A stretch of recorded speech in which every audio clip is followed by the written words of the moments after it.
Welcome back to this Pennsylvania and Berwind operating session playthrough. I'm Wasted Tries, and the Pennsylvania and Berwind, or PNB, is a famous route for Trains 22 created by Approach Medium. Today we're starting out with Andrew in this GP9 mixed freight headed to Jake's Freight on, I believe, the Mill Creek branch.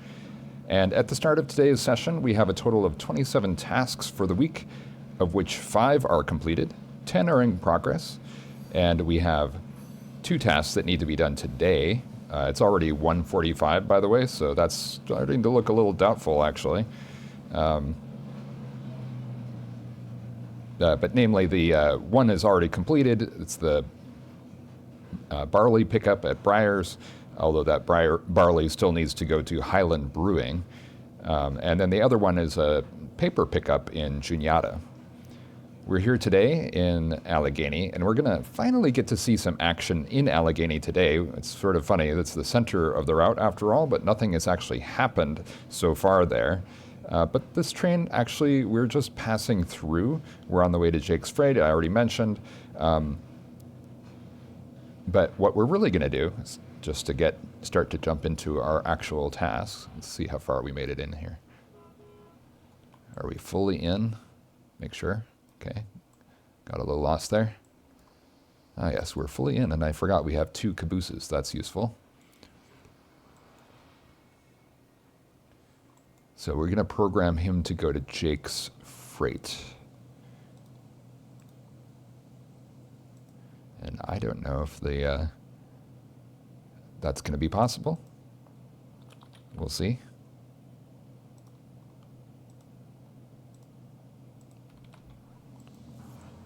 Okay, it's quite a complicated route to get through this yard, so I probably will add 1 track mark for, so if we just say Allegheny track 1. Okay, so before I interrupted myself there, let's pop over to Philippe here. Now Philippe is handling a string of covered hoppers, and both those trains, interestingly, I sent them to the wrong side of the yard, so they didn't actually make it all the way into the yard, either one of them. But I believe maybe I actually stopped him short intentionally, though, so that I could leave those covered hoppers. Yeah, that might be a better plan. So let's just decouple.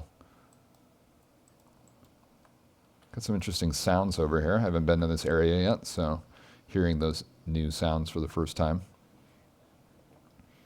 So yeah, originally we were going to take these 4 2-bay covered hoppers off the end of the train and take them back to Shawnee, where we came from just now. And then the cylindrical hoppers, they need to go on to Highland Brewing, which they still do. But if you watched the last episode, you know that we have now added in the DB&EV, a new branch line for this route, also created by Approach Medium and sold separately if you're interested. And that's based on a suggestion from one of the people who made a comment on the last video, so it's already basically implemented in the last game, which I talked about last session. But what is different this time is that it's now ready to actually be shown a little bit. I mean, it's still, I'd say, pretty much early stages, but at least it's good enough that I can actually sort of find it acceptable to operate on it. Whereas last time I'd just barely kind of attached it, completed the merge, and I don't even think I attached a track. I just had it. It wouldn't have actually been possible to operate on it unless we had a portal or something like that, because there was no connection. Yeah, there's lots of dogs in this area. Okay, this is looking good. So the potash, because the DB&EV has a lot of the same industries as what the PNB has, I decided it would be more interesting to change some of those industries to be doing something else than what they were originally programmed to do.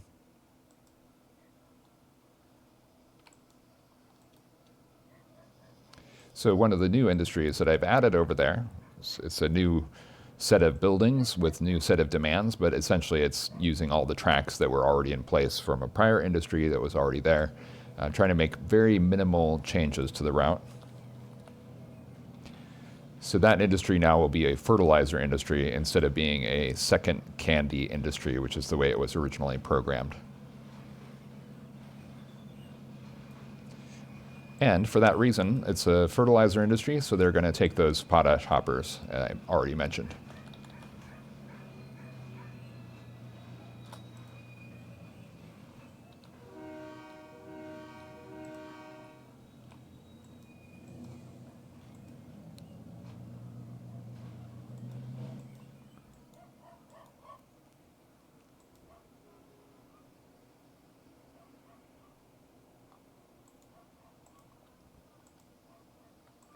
Now, somehow, we do need to actually take this very short train and get around to the other side of it, because otherwise we'll be going into that branch the wrong direction. So I'm going to need to explore how to do that, but for right now, we're doing fine where we are. Pop into cab mode here.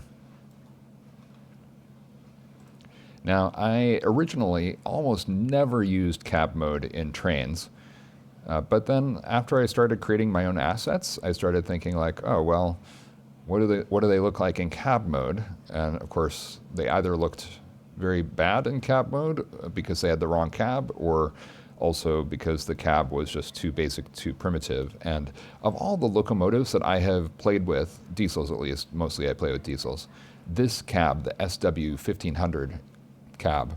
Don't know who created it. I'll have to look that up. But this one is the nicest one that I've seen. Now, there are a lot of other nice ones, but this one, the textures have just the right mixture of weathering and color. There's some other good ones that are very nice weathered, very nice textures, very good detail, but they're not, they don't have any color to them, so somehow it feels a little bit less immersive for me. I really like this cab. For me, this is kind of like the model or the standard, and I'm not sure that as I create cabs, I would ever be able to achieve this standard. It's just so amazing. But I'm working on it. I haven't really finished either of the two cabs that I started. But this is my own SW1200. And of course, this cab is actually a cab for an SW1500, so it's not accurate for what we need. It's almost accurate, If I actually had this model, then, it might be possible to change it, but it's not possible.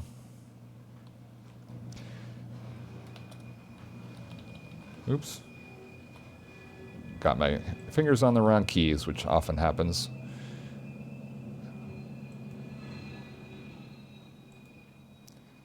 So yeah, my intent is to create something very similar to that cab, but for an SW1200. I also would like to create my own model of an SW1500, but that's considerably down in the priority list.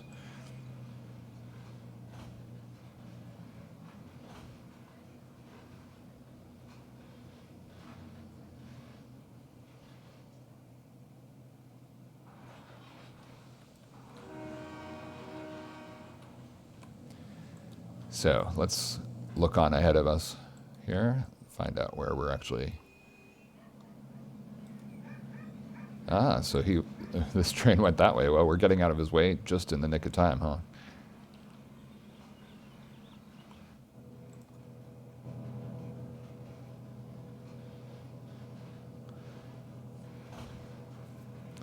I don't know if this would qualify as a meet when two trains are just in the same yard. I don't think so.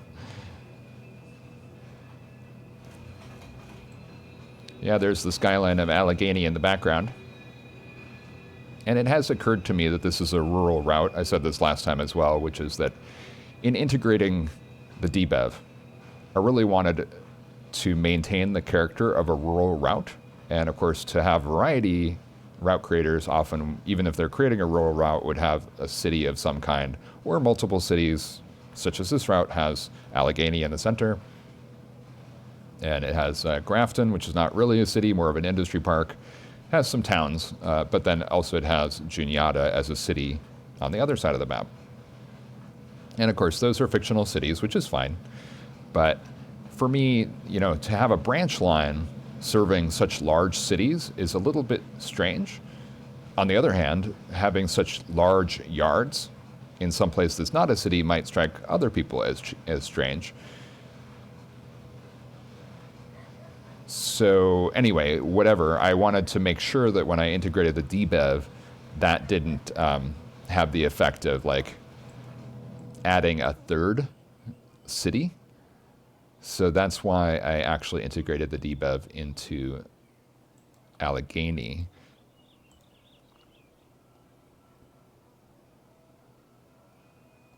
Okay, so all I have to do is do a runaround. I don't really need to turn the locomotive around when we're just running a switch engine.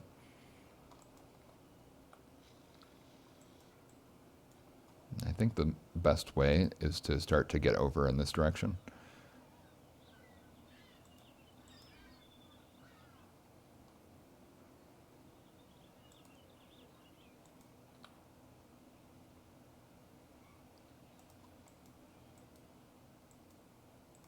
And this is a very short train, so I'm thinking this could be the perfect spot for a runaround.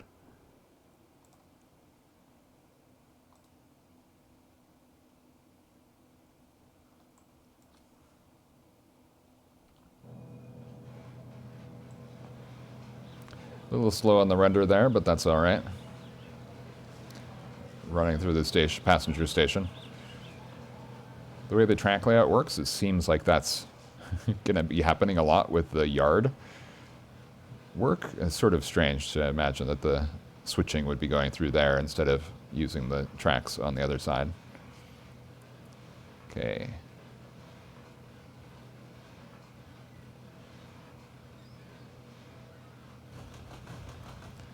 Now in the background is an industry that we do need to get back to working. We skipped it last time.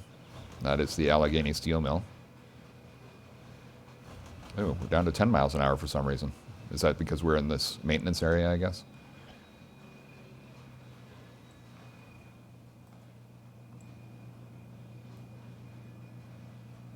Wow, that is a nice, tight turn.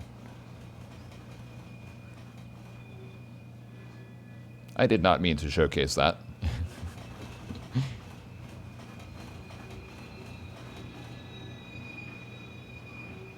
Vehicle physics are not, that is to say, road vehicle physics are not exactly the strong point of this game.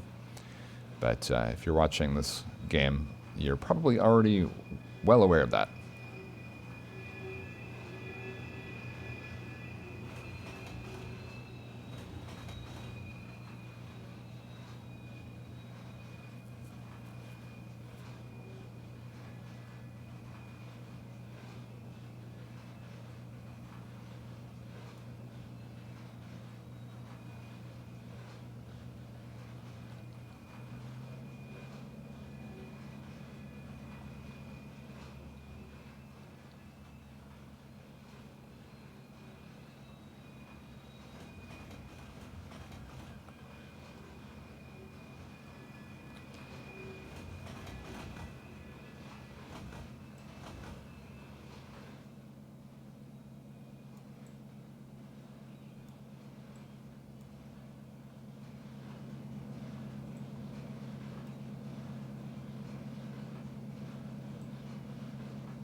All right, just a little bit further down the track, and then we can do our little runaround, and then we will be exploring some new territory.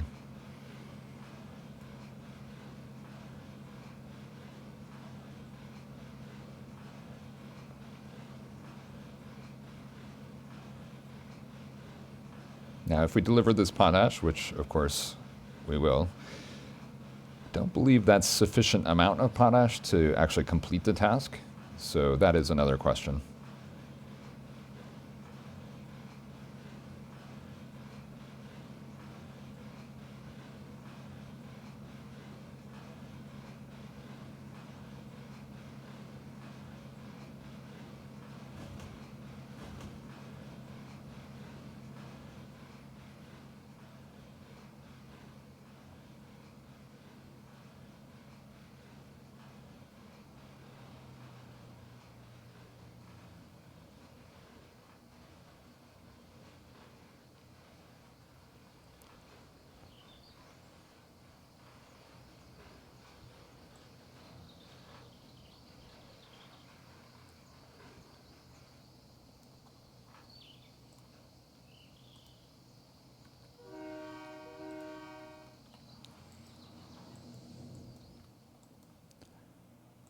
Okay, this one here, this one, right.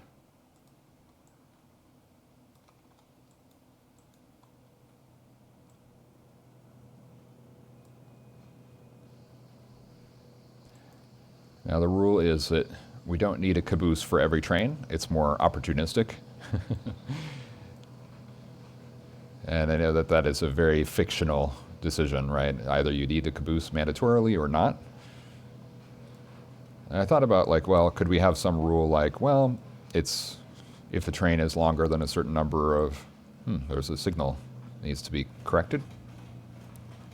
Undoubtedly happened because of the new track that you're seeing on the bottom of the screen. So yeah, I thought about having like a rule, a certain length of train or a certain type of train.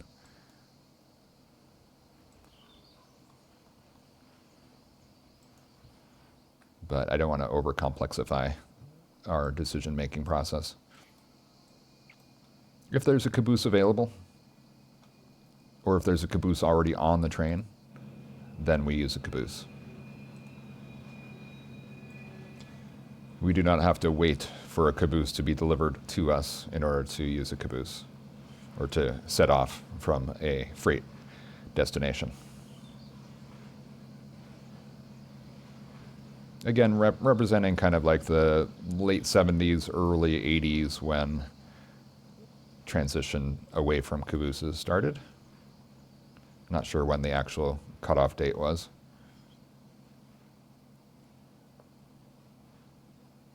Or even whether it was the same for all railroads. It was a federal law.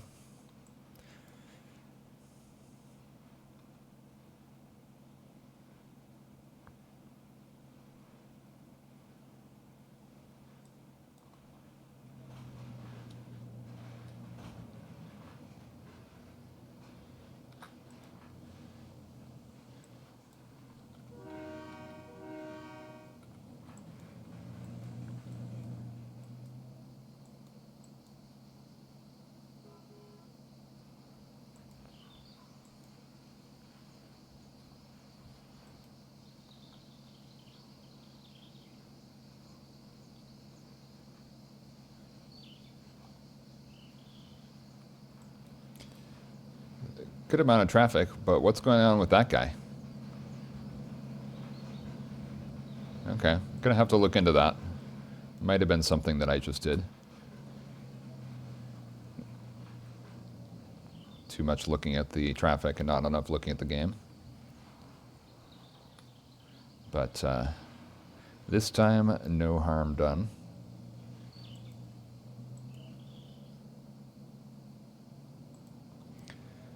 I have put a lot of effort into altering the colors of these Conrail assets to get the color closer to the Conrail blue. And of course, the photos don't really are all different. I suppose the real locomotives had all different colors to some extent, even if there was an official paint color chip. I'm sure there was an official paint color chip. But I would say the SW here is looking a little bit more what I would think of. Now, see, I want to take the caboose. I don't want to take, right.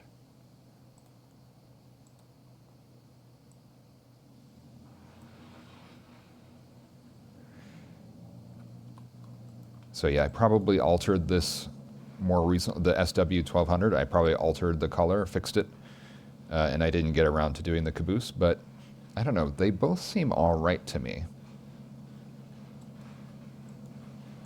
One is clearly darker, but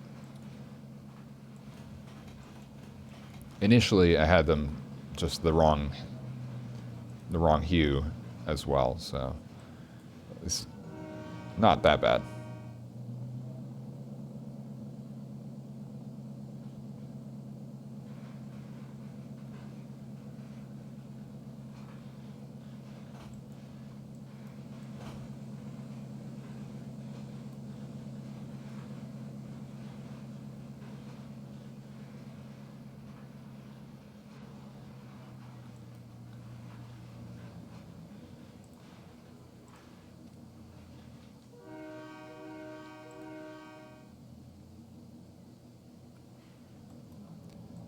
I mean, inevitably with Caboose action, you would always be seeing trains running backwards sometimes, right?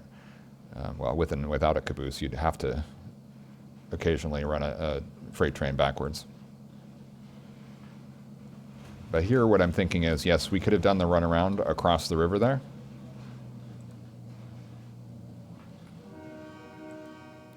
But that would mean going over the bridge backwards, and perhaps the point of Caboose is safety.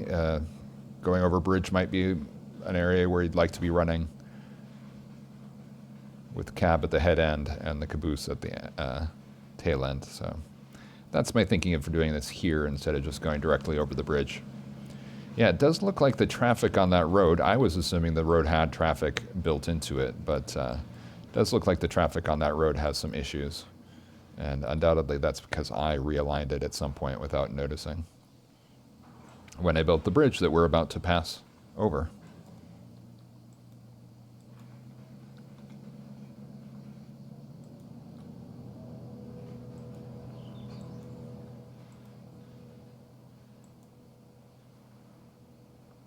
Might be interesting episode if today we're only able to do this one train.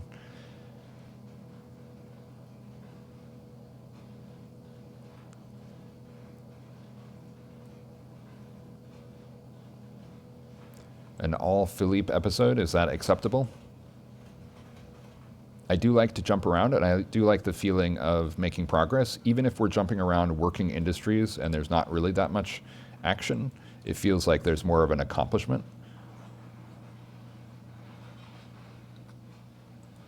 As you work those industries.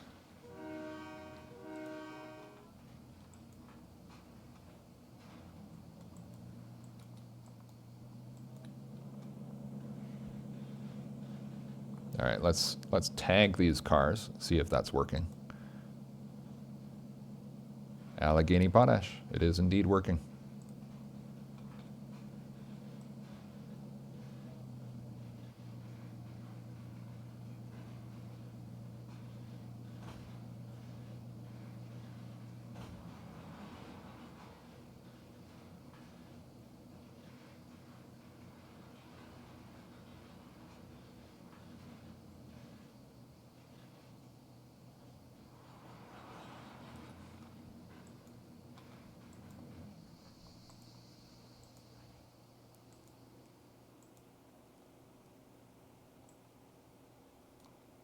And of course, yes, I did just line those up, so why wouldn't they still be correct? But that's no harm in checking. We got plenty of time.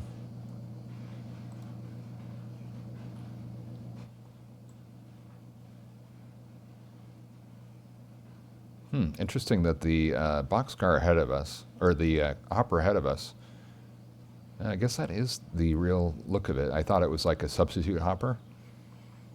Like if you look very closely at the hood, you can see that the hood of the SW is different colors, and I'm not sure what that is. Maybe, could it be a Burlington route? But yeah, basically from inside here, I cannot see any of the hood. Oh yeah, there we go. I'm not sure, Burlington route or something else.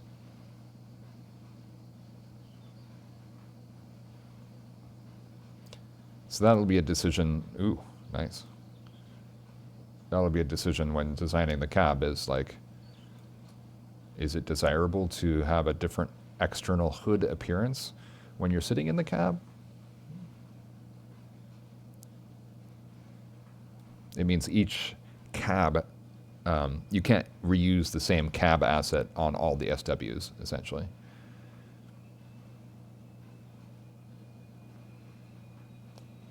There's our floating signal. I promise that will be addressed.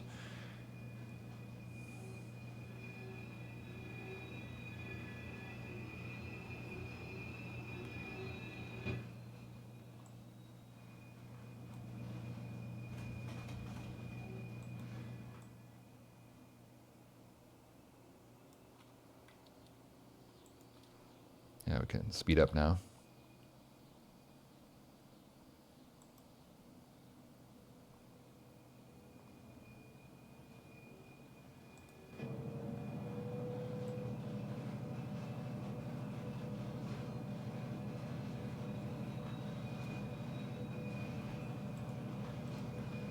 many tons do we have? We have 430. 413. So that will be well within range of what this little train can handle.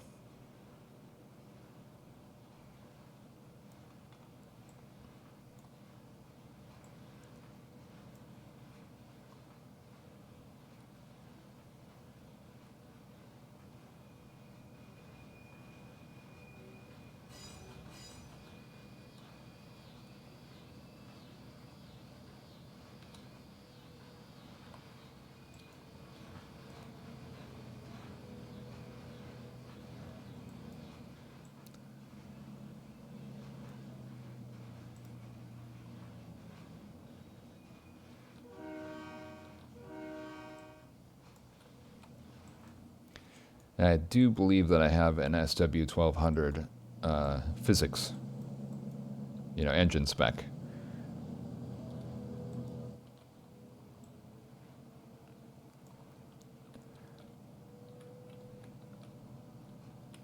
We're going to need to get a very good angle for crossing the bridge.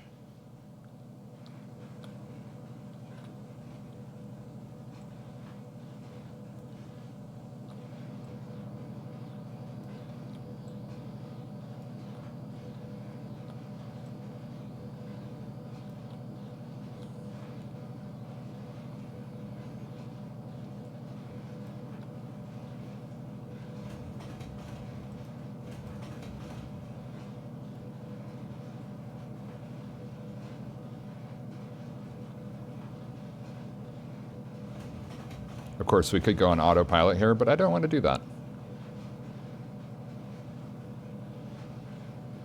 Looks like some bushes are in the way there. Not too bad, but needs to be cleared out a little bit. I have never tested this part of the track, so any errors, it's the first time I'm seeing them. And there are some places where I definitely need to go back, go over it, fix little details. Those are the details that I know about, or that I just discovered, like that signal. But we're going to discover more shortly, I'm sure.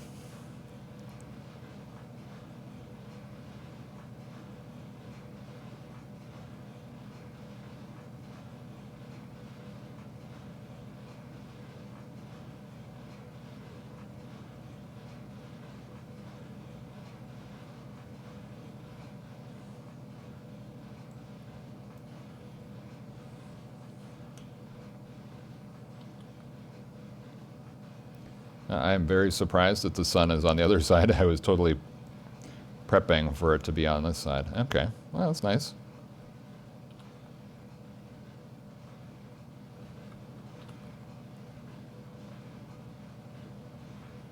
Yeah, needs a little abutment there probably.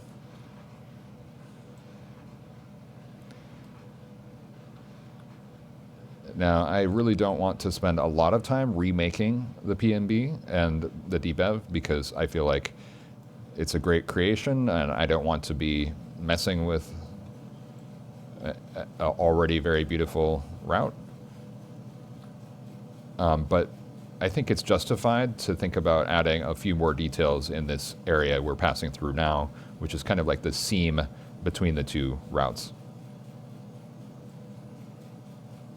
And I believe the baseboard we're on, if we were actually on the DB&EV, then this would have been a kind of an interesting Conrail interchange area. But we don't have that interchange area right now. We've got some really good sway going on here.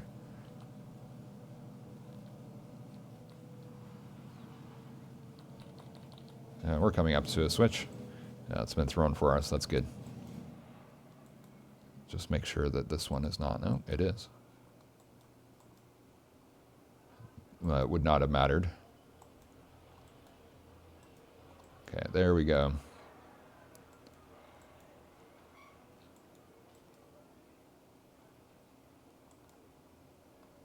I'm very surprised. Wait.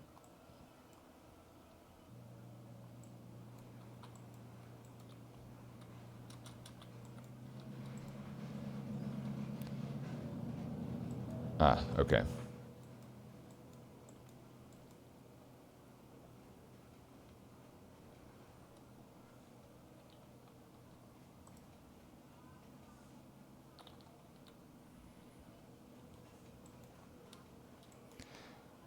There's a lot of good sounds on this route. So yeah, let's go back and look at our train again. I was too busy doing the switches, so I missed a horn back there. It's like the first train passing through our town ever, and it didn't even do the horns.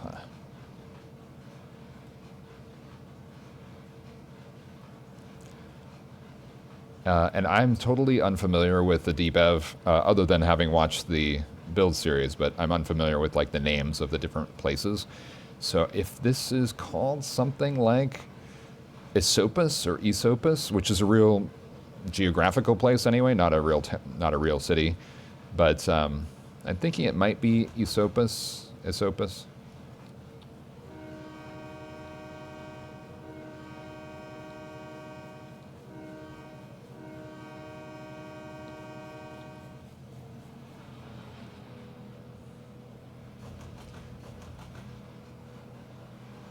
But in my imaginary route, this is more just the other side of the river of Allegheny.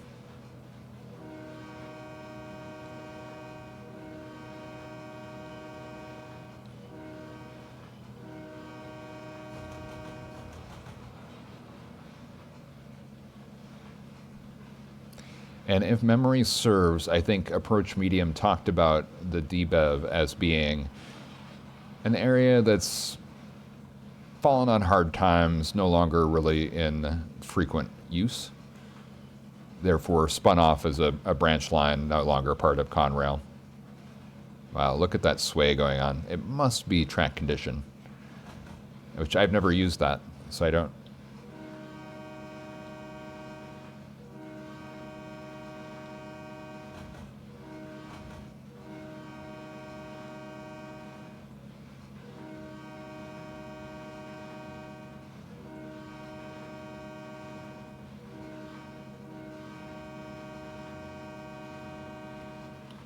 Yeah, I'm not familiar with the route at all, but doing the best I can. So most of what we saw since we started into the urban area is the same as what you would have seen on that build series. But there are a couple differences, and we're coming up to one now. The main one being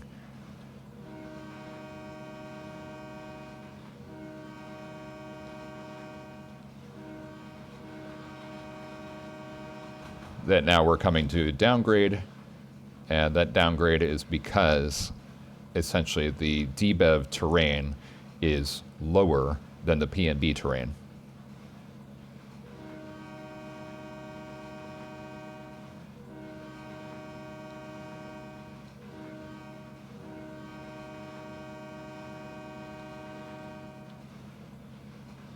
And because of that downgrade, you also have some clipping of textures you can see in the background there.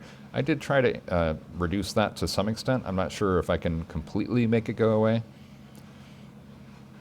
But yeah, I tried to handle the downgrade as best as I could, and it was a lot of work. Like, I put actually hours into just making these slight edits to the route, because a lot of things when you change the elevation of an area, basically raising the level of Esopus to make it equalized with Allegheny elevation, then, you know, there's just so many things that end up underground that have to be individually found and raised up.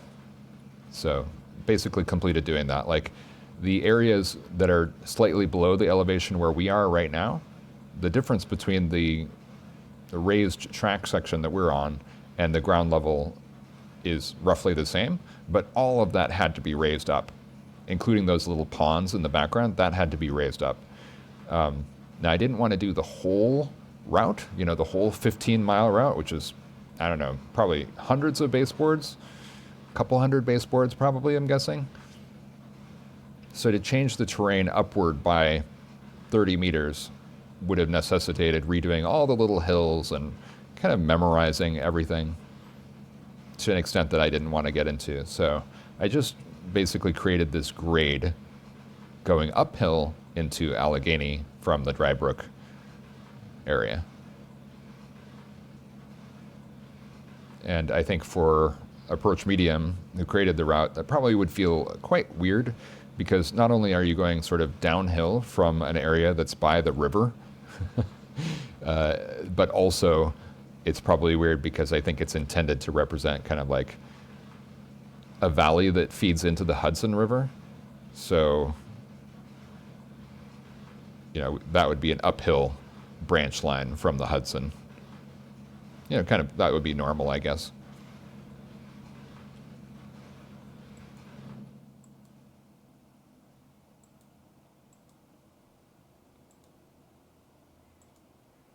Ooh, the switch is still named as Pete's Candy.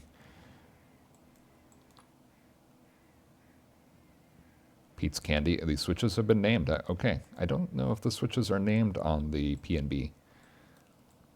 My intent is to name all the switches on the route, and maybe even name the signals to some extent. Not...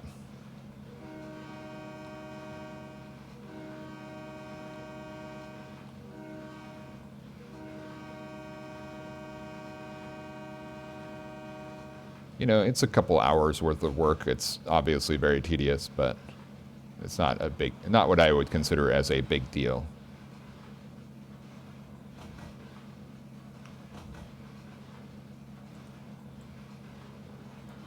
Yeah, I'm glad that the traffic crossings are working.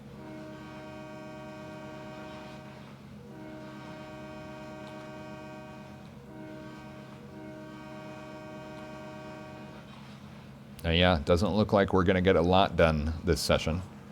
But, and this is not going to be done. Oh, wow, we really went over a bump there. One of the other things that I did change about the DB&EV is that because all of the tracks are in the original build series were overgrown, but I think in TRS 22 it maybe doesn't look as good as it was intended to look, and I'm not sure if that's due to the PBR textures or something else with the way that the billboard type splines are, but in general, removing spline assets or billboard type assets off of the tracks and raising the tracks so that they fully appear above the surface there, I think it does make it look a little bit better. Okay, with that, it's time to go to our next engineer, and I believe that should just be going back to Amy. And Amy is doing good. I think that she can pull forward at least one more car length, but is it really worth it? Because we're going to have to go back anyway. So we need to do some sort of runaround, I guess.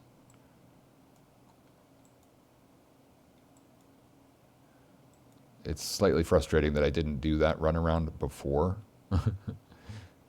Is there a runaround here? No.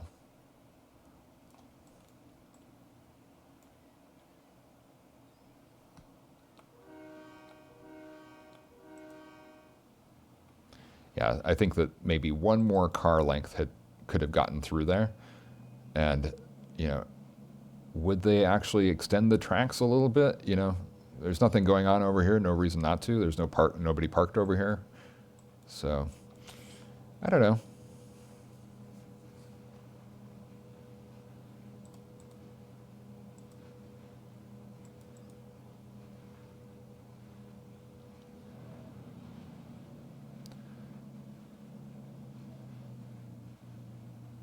We must be running a switch somewhere. I don't exactly see where. I didn't look carefully enough, obviously. It's just weird. Why would there have been a switch the wrong way? Because we came in this way and there's nothing else happening in this area.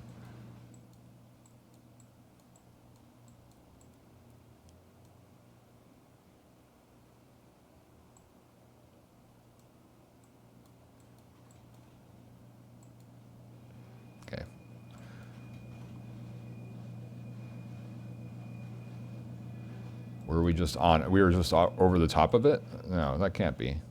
It's weird. The junction derailment prevention rule should have prevented that. And I think we're going to just do a run around here.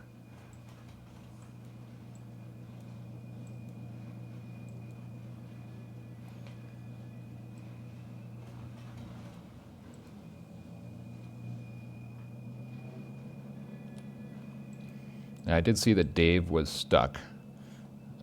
And I think Dave might be bringing in the coal train that was headed for Allegheny.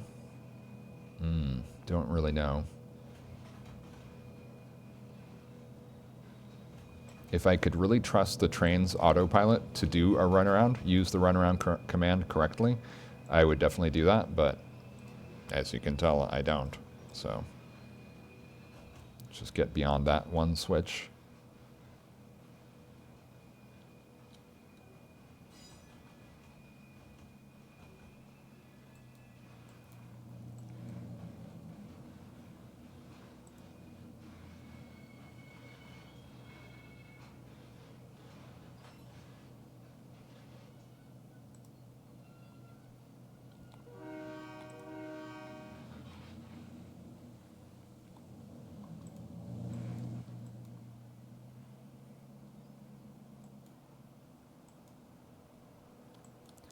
This is a coal drop-off area.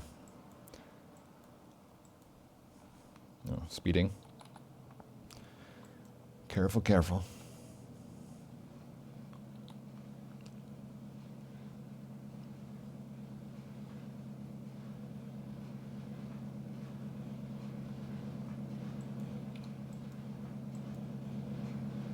Interesting, those cars are tagged as none. So this route has been saved into a new route, and sometimes that can delete out the car tagger.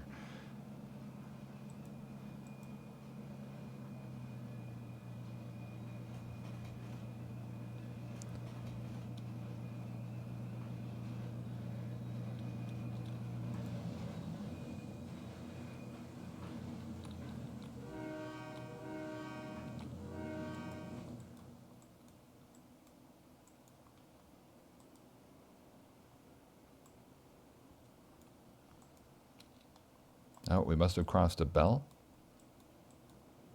No. I hear somebody else's bell. Maybe that's Dave.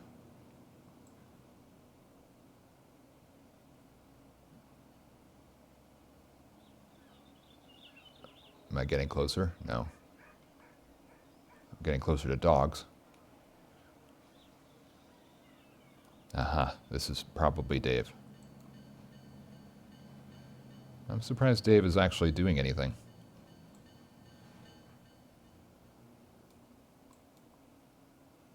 No, really taking our time here.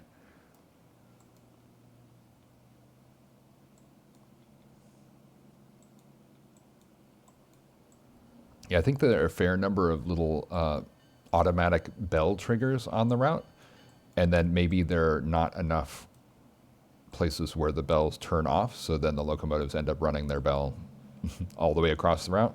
I had not deleted, as far as I can remember, I have not deleted any bell tags or triggers. That's a detail too far, even for me. But I do intend to play this route seriously, so I'm not planning to redo the route for my own tastes or change the layout. Although I have to say that because of this DB&EV, it does tend to make me think about, like, okay, what could be better in terms of the overall arrangement, you know? Whereas before I was pretty religiously trying to stick with the original model. And I think that the answer is pretty clear, which is that the refinery, which is located deep, deep up this one branch line, the Old Town branch, and it's one of the first Build Series videos. And undoubtedly it's in the location that the Bill M paperwork had it in. However, it does seem to make more sense that a refinery would be located in a major city.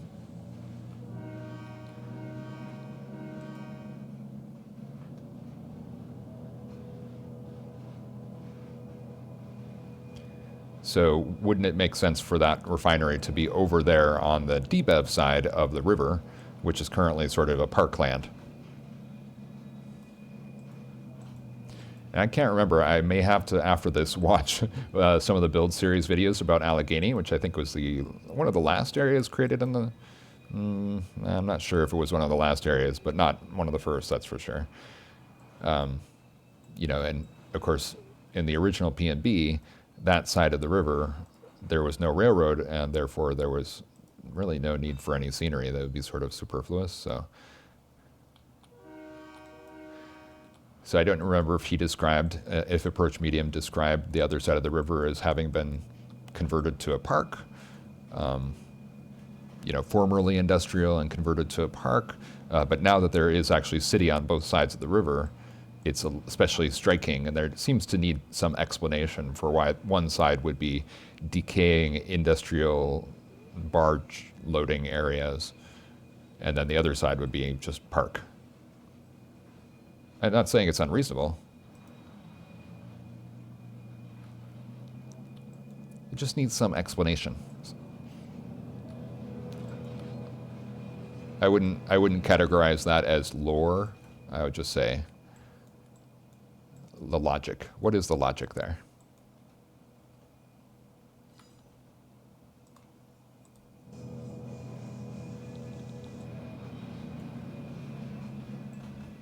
All right, so this will actually be able to mark a task as done now, which is nice. And then I will jump back over to our Philippe. May indeed be finished with the first little string of cars unloading potash there at Allegheny Fertilizer.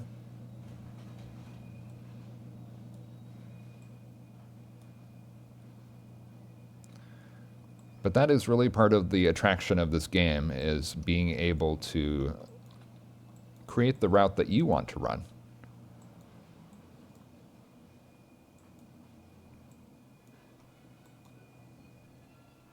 So now let's fly over so you can really see the map. So this is the new Pennsylvania and Berwind add-on. The new DB&EV add-on. You can clearly see the color difference on the map. And we're going to jump in here with Allegheny Potash.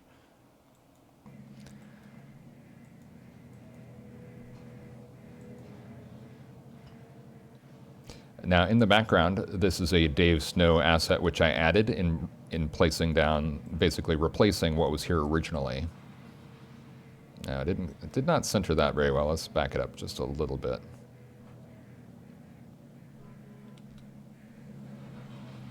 So yeah, I just felt like to do the fertilizer area. So this, I think, was intended to be the candy factory. So now this complex here is more the fertilizer complex. So it's a slightly different location. And it's not necessarily based on anything other than that. Now, one last thing that I think we ought to take care of, which is Hank. Hank really needs to get into servicing. I've been talking about this since the very beginning.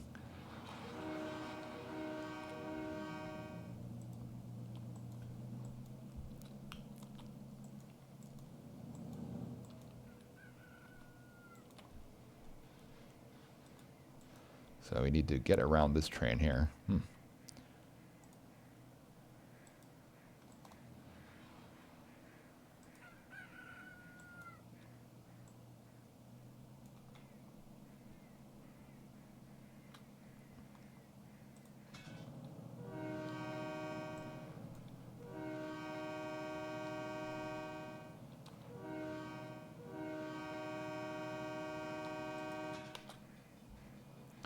It's an unusual situation.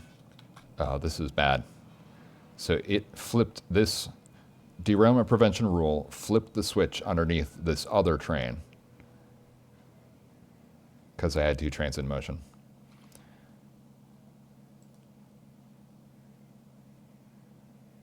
I don't think we're going to derail though. We might be having one car that's running the switch there.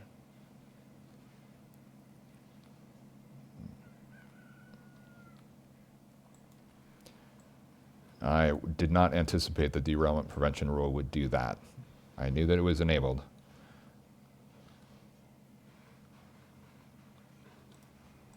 Okay.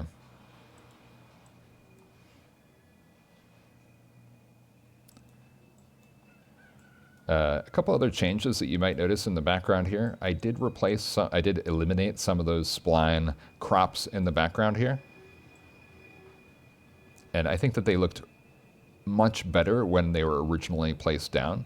And I wasn't involved in trains playing the game back then, but I think that there's some change in the way that the splines of these billboard plants and foliage, the way they look, it's not quite as attractive, especially when you're looking from this direction.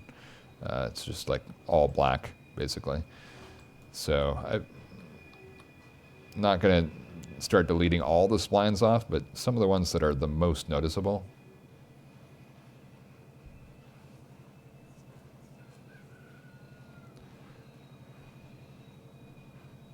I think that's one of the frustrations of trains, which is that at each step you put so much sweat and tears into creating one route, which is what you want. You want to put that effort in because the result really feels like your own. But then after, let's say, 3 years, or in the case of the Pennsylvania and Berwind, much longer, then you would anticipate that the game would be updated several times during the period that you're working on it, and then do you actually have to redo it every 3 years for any game updates that took place, like HD terrain and the change in appearance of these spline assets, and I don't know. I'm sure there are a dozen other changes that might be worth serious intervention. And I know that Approach Medium did make some serious changes to this route in the relatively recent past because it has the Multi-Industry 2 track that I so much appreciate. Okay, how far are we from Allegheny? Because we're up on the hour. Yeah, we're right there. So I'm going to program in that we're going to the Allegheny East Yard. Sorry, it is the West Yard. So we're going to the east, to the West Yard East. So I think just going to track 1. Okay, he's continuing. Ah, he's blowing his horn. I like it. This in the background is the apple picking area. I remember that episode now. So you got people just parked kind of out in like a field, getting ready to go to the. They can pick some apples. They can also maybe buy some other organic vegetables that are available. Maybe get some flowers. But yeah, so let's. Okay, how far are we from Allegheny? Because we're up on. Okay, how far are we from Allegheny? Because we're up.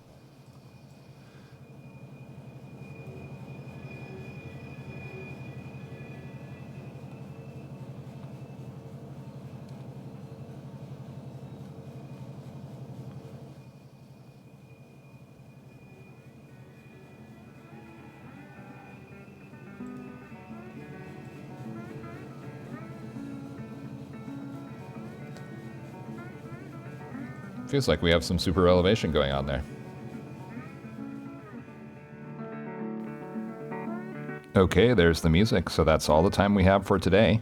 I'm taking a suggestion from a comment and throwing up on screen our progress on the tasks so far. This is where we'll be starting from next time.